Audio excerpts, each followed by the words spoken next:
नमस्ते गुरुदेव। हम ये पूछना चाहते हैं कि आपका मंगल प्रवेश हमारे महानगर में कब होगा? कौन सी महानगर में? मुंबई महानगर में। अरे मुंबई महानगर से ही तो यहाँ आए। मुंबई नगर में 5 बार प्रवेश हुआ। मुंबई महानगर में 5 से 7 बार प्रवेश हुआ।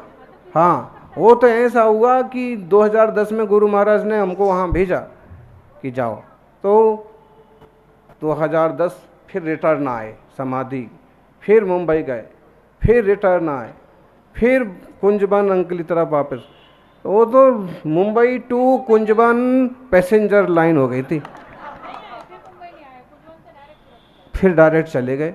नहीं तो वहीं वहीं घूमते रहते। तो अभी तो आने का कोई विचार नहीं है। अच्छा सा कोई महानगर में महामंदिर बनेगा तो फिर विचार करेंगे। आचार्य सत्संग के चरणों में त्रय शुद्धि भक्ति पूर्वक नमोस्तु नमोस्तु नमोस्तु। चालू। Quick fast. आचार्य श्री विपुलाचल पर्वत पर वासु पूज्य भगवान को छोड़कर शेष 23 तीर्थंकरों का समोशरण लगा था और सोनागिरी सिद्ध क्षेत्र पर 17 बार श्री चंद्र प्रभु भगवान का समोशरण लगा। तो आचार्य श्री यह समझना चाहिए कि वह चतुर्मास एक दिन का लगता है या चतुर्मास होता है, मतलब समोशरण? समोशरण की अपनी हो सकता है कि एक ही दिन के लिए आया हो सकता है 2-4 दिन रहा हो सकता है ज़्यादा दिन रहा हो। वो भवि भागनी बची जोगी बसाए, इस सूत्र इस पर लागू होता है। वहाँ के जीवों की योग्यता और प्रभु के उस समय स्थान पर ठहरने की अपनी योग्यता और लोगों की पात्रता। तो इसमें निश्चय नहीं है कि कितने समय वहाँ रहे होंगे, लेकिन पधारे जरूर। नमोस्तु भगवान। आचार्य श्री जैन धर्म अनादिकालीन है, फिर इस पर इतने उपसर्ग क्यों हो रहे हैं? और कहते हैं जिन शासन रक्षक देवी देवता होते हैं तो अपने धर्म गुरु तीर्थ की रक्षा क्यों नहीं करते? सबकी अपनी अपनी कंडीशन होती है। यहाँ के लोग बाहर जाके बड़े बड़े दान करते हैं, लेकिन यहीं के लोगों ने यहाँ का पहला कलश क्यों नहीं लिया? बताओ। ठीक, यहाँ के लोग बहुत बाहर जा के चौकी लगाते हैं, लेकिन यहाँ के 1-2 लोग ऐसे भी होंगे जो यहीं चौका नहीं लगा पाए। क्यों नहीं लगा पाए? तो कोई चाहे क्षेत्र हो चाहे लोग हों, लेकिन कुछ अपने अपने नियोग रहते हैं। अब उन देवी देवताओं का संभवतः या तो अपने भोग विलास में बिजी हो, या उन्हें कोई पूजा पत्रा नहीं मिल रही हो तो आपसे दूर हो, या हो सकता है कि जो भी द्रव्य क्षेत्र काल की योग्यता बोलो या उनकी योग्यता बोलो तो संभव है। लेकिन ये पक्का है कि वस्तुनिष्ठ विज्ञान है, अनादि निधन है, जिन धर्म है, और उपसर्ग वगैरह तो होते रहते हैं। अब देवी देवता कहीं कहीं अपना थोड़ा सा प्रभाव दिखाते भी हैं। बाकी अपन इंसान होके अपन ही अच्छा प्रभाव दिखाएं, अच्छे ढंग से जिन धर्म की आराधना करें, तो अभी इसका महिमा मंडन होगा, प्रभावना होगी। ओम। आचार्य भगवान के चरणों में मेरे और मेरे परिवार की तरफ से त्रिकालबाद नमस्तु। महाराज जी, मैं बांसवाड़ा आनंदपुरी से पढ़ा रही हूँ। महाराज जी, मेरा प्रश्न है कि मैं जब भी आहार करती हूँ तो अधिकतर मेरी अंतराय आती है, तो इसके लिए मुझे क्या करना चाहिए? कितनी प्रतिमा है? महाराज जी, प्रतिमा तो नहीं है, लेकिन 30 अंतराय में क्या निकलता है? बाल निकलता है। या बाल का अंतराय मत किया करो, खोपड़ी पर इतने हैं, थाली में 1-आध और सही, क्या फर्क पड़ता है? कभी मक्खी आ जाती है, कभी मच्छर गिर जाता है, कुछ ना कुछ होता ही है। तो मक्खी मच्छर आए तो भले कर देना, बाकी नहीं करना। नमस्ते महाराज। ओम। श्रावकों को भी करना चाहिए ऐसे व्रती हो तो। बाकी क्या करेंगे आप, अगर उस तरह का वातावरण ऐसा है, घर में सब लोग कंघी करेंगे तो फिर एक अंतराय का भी उदय किसी किसी का ज़्यादा रहता है कि वो खाने बैठा तब तक मालूम पड़ा कि मिठाई ख़त्म हो गई, जब तक वो खाने बैठा तब तक नमकीन ख़त्म हो गए, तो ऐसा होता है। नमोस्तु महाराज श्री। महाराज श्री, मेरा प्रश्न है कि हम संसारी जीव हैं और हमें हर पर संसार में रहते हुए अपने शुभ अशुभ और भाव पर कैसे नियंत्रण रखना चाहिए? अम्मा जी, घर में ही रह कर के सब हो जाएगा तो महाराज काय को बनेंगे, माता जी काय को बनेंगे? घर में रह के तो इतना ही हो सकता है कि आप अशुभ को शुभ रूप कन्वर्ट करने के लिए देवशास्त्र गुरु की आराधना करो, स्वाध्याय करो, तत्व चिंतन करो। लेकिन अगर इस सब जंजाल और प्रैक्टिकल पाप से बचना है तो वही महाव्रत वाला देश व्रत वाला मार्ग ही है। तो जितना बन पड़ता है उतना सन्मार्ग पर चलते रहिए। ओम। नमोस्तु आचार्य श्री। आचार्य श्री, जैसे आजकल हर जगह मतलब अभिषेक, शांति धारा, पिछी परिवर्तन, ऐसे सभी धार्मिक कार्यों के लिए बोलियां लगती है और वो बोलियां हज़ारों लाखों में जाती है।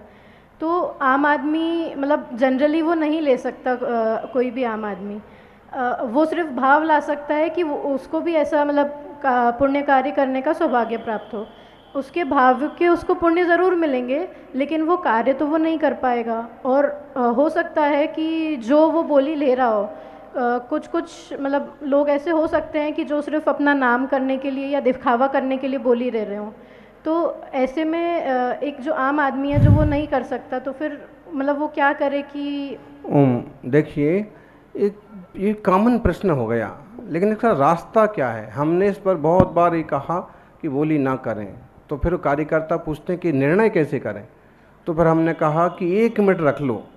हाँ, हमारे यहाँ कभी भी एक रहता है कि आप सिर्फ 1 मिनट में जो सेट हो जाए, फट फट फट फट, उसमें कमाई की बात नहीं है।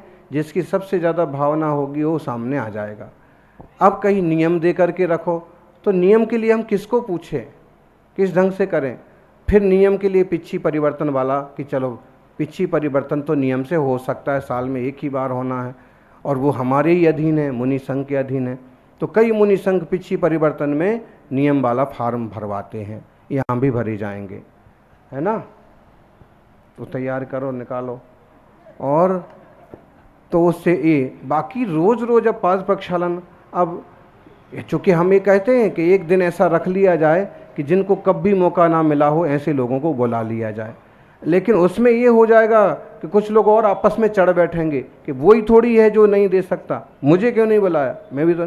फिर उसमें क्या होगा कि वो होता ना, अभी निकले कि आम जनता के लिए सरकार ने कहा उनके लिए 1000 फ्लैट्स बनाए, सरपंचों ने अपने बेटों के फार्म भर दिए, ये भी गरीब है, पोता भी गरीब है, तो मतलब बड़ा मुश्किल है। अब चुनाव और निर्णय करना, एक आध को लाभ देना, इसलिए ये ज़रूरी है, लेकिन इसको ऊल जलूल रूप नहीं दिया जाए। घंटों चल रहा है, बजा बजा के, गा गा के, नाच नाच के बोलियां लग रही हैं, वो गलत सिस्टम। सीधे 1 मिनट में, भाई 1 मिनट का समय है और 60 सेकंड पर जिसका ना आखिरी आया आंकड़ा, बात खत्म। अब जिनको मौका नहीं मिलता उनके लिए भी कोई ना कोई रास्ता निकाला जाए कि अभिषेक होने के बाद आप सब भी अभिषेक करेंगे, नाम लिखवाने के बाद आप नाम तो लिखवा दो, न दे पाएँ तो अभी आप पूजा में बैठेंगे। इस टाइप से रास्ते बनाना चाहिए और पूरा समाज मिलजुल के रहना चाहिए। दिनेश जैन। आदिनाथ भगवान की पत्नियों के नाम तो शायद सभी को मालूम होंगे, परंतु अन्य 18 तीर्थंकरों की पत्नियों के नाम शायद सभी विद्वानों को भी मालूम नहीं होंगे, ऐसा क्यों? क्योंकि प्रयोजनभूत तत्व जरूर याद रखना चाहिए। बाकी तीर्थंकरों के चरित्र से जितना ज़्यादा याद रख लिया जाए उतना अच्छा। बाकी प्रयोजनभूत जो है, आत्म कल्याण के लिए उपयोगी जो है, ऐसी बातें, ऐसी द्रव्यान योग की बातें, ऐसी आत्म तत्व की, सात तत्व की बातें जरूर याद रखना चाहिए। ओम। नमस्ते भगवान। दिनेश राठौड़। गुरु की पीठ पीछे निंदा करने वाले को कितना पाप लगेगा? गुरु निंदा करने वाले को पाप लगेगा, यह तो सही बात है, परंतु गुरु महाराज की निंदा कोई कर ही नहीं रहा है, फिर भी ऐसे बार बार प्रश्न पूछने वाले को कितना पाप लगेगा? गुरु से कपट, मित्र से चोरी, या हो निर्धन या हो कोड़ी। जो कोई भी पूज्य जन है, कोई भी वरिष्ठ जन है, कोई भी साधक हैं, कोई भी गुरुजन हैं, और वो क्या, किसी की भी निंदा नहीं करना चाहिए। और निंदा करते हैं तो निश्चित रूप से अपना ही मन खराब होता है, निंदा करने वाले का ही खूब ज़्यादा क्लेश होता है और आश्रवबंध होता है। अब बार बार ऐसे प्रश्न भी पूछने का कोई औचित्य नहीं है।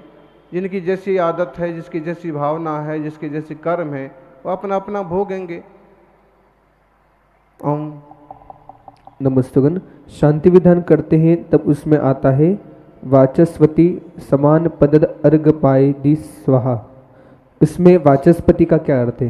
वाचस्पति का मतलब बहुत ज़्यादा ज्ञानी, वाणी का स्वामी, जिसके वचन फलते हैं, जिसके वचन सत्य होते हैं, जो शास्त्रों का ज्ञाता है। वैसे देवताओं के गुरु का नाम भी वैदिक संस्कृति में वाचस्पति आता है। तो वाचस्पति का मतलब श्रेष्ठतम ज्ञानी, ऐसा। ओम नमस्तुगन प्रेरणा शाह।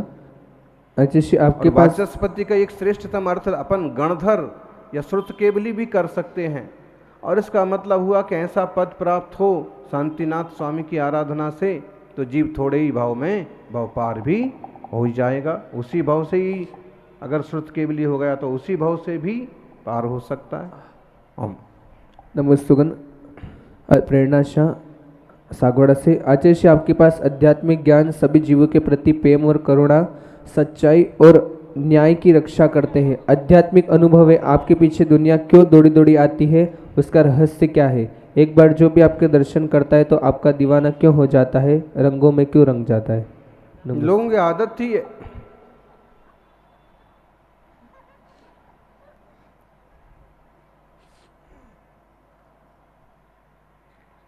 लेकिन देवशास्त्र गुरु के पीछे दीवाना होना, देवशास्त्र गुरु के प्रति श्रद्धा भक्ति से पीछे लग कर के अपने आत्महित के लिए प्रयास करना, ये कोई बुरी बात नहीं है।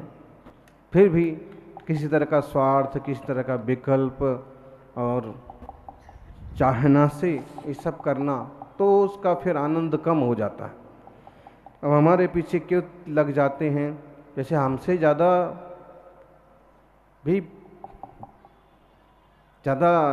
जिनके पीछे लगते हैं ऐसे भी साधु हैं, तो उन्हीं के पीछे लगो, हमारे पीछे मत लगो, हमको थोड़ा खाली छोड़ो। दिन भर एकदम और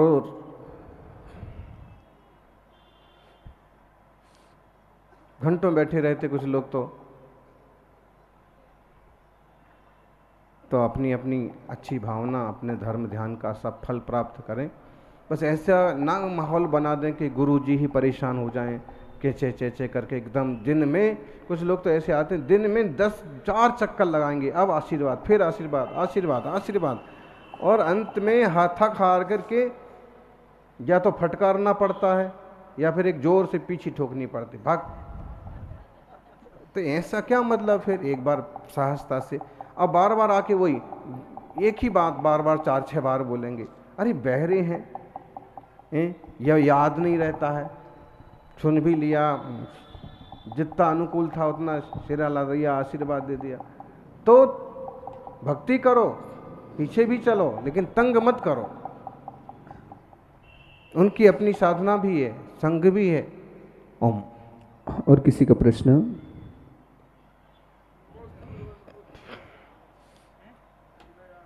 एक ही प्रश्न है, जिनके भी हों जल्दी एक प्रश्न एक लाइन में करें, समय अपने पास थोड़ा ही है। नमोस्तु गुरुवर, नमोस्तु। कल एक बहन जी ने वो पूछा था सवाल कि अभिषेक फ्री में कैसे करें, लोगों को बोलियाँ लगती है। बोलियाँ व्यवस्था के लिए लगती है, अगर बोली नहीं लगाए तो अनुशासन खत्म होता है। बड़े बड़े इच्छाधारी और पट्टेधारी भगत आते हैं, सबसे पहले कलश वो हाथ में लेते हैं, शांतिधारम जिसको साधारण आदमी को देने जाते महाराज, उसको देने नहीं देते, सबके आगे खड़े जाते हैं। हम कहते हैं तू तो कल परसों आया यार, 50 साल से हम भगत हैं यहाँ के, हम मालिक हैं यहाँ के। तो अनुशासन बनाने के लिए और सही अभिषेक चर्या करने के लिए ही बोली, चाहे छोटी हो चाहे बड़ी हो। महाराज के सामने हम देखते हैं 5 दिन से 1 मिनट में बोली छोड़ते हैं, आधा मिनट का इंतजार नहीं करते। तो छोटी मोटी 100-200 की राशि भी हो, उससे अनुशासन बनता है, व्यवस्था बनती है। नमोस्तु महाराज, इसके लिए आपका समाधान चाहिए महाराज। समाधान तो दे दिया, यही बात लगभग कल हमने बोली थी। नमोस्तु गुरुदेव। चौकर्म की 63 प्रकृति नाश जीते, अष्टादश दोष रास जे स्वरम से मुंबई से आए हैं, गायक के बाजू में रहते हैं इसलिए गा रहे हैं। गुरुदेव, देवशास्त्र गुरु की जयमाला में क्या भावार्थ है, कृपा कर समझाइए। इसका 2-3 बार समझा दिया कि कर्मों की तो यूँ देखें तो 8 कर्मों की तरफ से विचार करें तो 148 प्रकृतियां हैं। 4 घातिया कर्म की तरफ से बात करें तो 47 प्रकृतियां हुई। फिर यहाँ चौकर्म की 63 प्रकृति नाश, जीते अष्टादश दोष रास, 18 दोष होते हैं, सर्दी जुकाम खांसी बुखार राग देश मोह प्रपंच श्वेत पसीना वगैरह, सुत्पिपासा जरा तंक जन्मनांतक भयस्मय राग मुहाश्च यश्चाप्तासा, 18 दोषों से रहित 63 कर्म की प्रकृतियाँ। तो 4 घातीय कर्म के साथ नाम कर्म की भी 13 प्रकृतियाँ होती हैं, 3 आयु भी होती हैं। तो ऐसे वो 4 घातीय कर्म भी हो गए और उसमें 2 कर्म की इनकी भी प्रकृतियाँ होगी, 63 प्रकृतियाँ नष्ट हो जाती हैं तो अरहंत केवली होते हैं। और अगर दूसरे तरह से 4 कर्मों की बात करें, जीव विपाकी, पुद्गल विपाकी, भव विपाकी, क्षेत्र विपाकी, तो बहुत आसानी से 63 प्रकृतियाँ नष्ट हो गई कह देंगे। लेकिन घातिया कर्म को ही मुख्य करके और नाम कर्म की और आयु की प्रकृतियाँ भी यहाँ जोड़ करके गिनना, तो 63 प्रकृति नष्ट हो गई, 18 दोष नष्ट हो गए तो वो अरहंत बन गए। अब अघातीय कर्म भी नष्ट होंगे तो सिद्ध बन जाएंगे, संसार से पार हो जाएंगे। ओम। नमोस्तु आचार्य श्री, मेरा ये प्रश्न है, जैसे विधान में और ये सजदस के 16 श्रृंगार बताया, तो लिपस्टिक थोड़ी 16 श्रृंगार में आती है।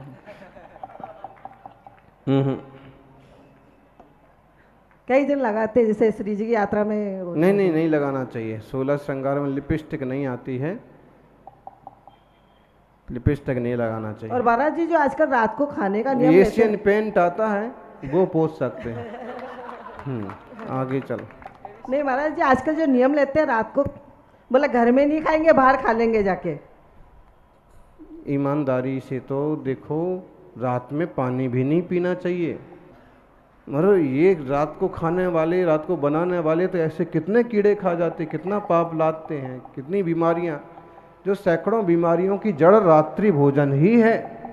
रात्रि में किसी तरह का भोजन पानी नहीं होना चाहिए। झूठे मूठे नियम ले लेते हैं तो भुगतते भी हैं, नुकसान भी होता है। तो नियम सीधा सच्चा लो और जितना पले। अगर किसी ने ये कहा कि मुझे बाहर की छूट, तो इसका मतलब ये नहीं कि घर के बाहर निकले, होटल पर गए और चालू हो गए। बाहर का मतलब फिर कहीं दूसरे शहर गए, कोई सहयोग करने वाला नहीं है, भूखे रह गए, तो फिर अपने हिसाब से कुछ ऐसा खा लिया जाए कि कम से कम दोष हो और जल्दी जल्दी फ्री हो जाओ।